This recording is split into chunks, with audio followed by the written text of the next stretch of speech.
Hello everyone.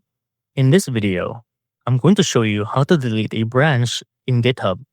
To delete a branch in GitHub, go to your repository and find the branches section from the code tab or from the branch dropdown.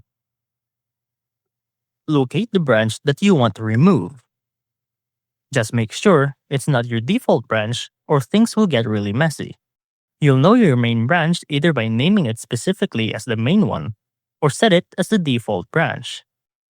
On the right side, click the trash can icon next to the three dots. GitHub will ask you to confirm the deletion. Once confirmed, the branch will be removed from the remote repository. Keep in mind that deleting a branch does not affect already merged code.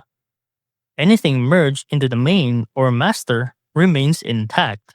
Once done, your repository stays clean and only active branches remain visible.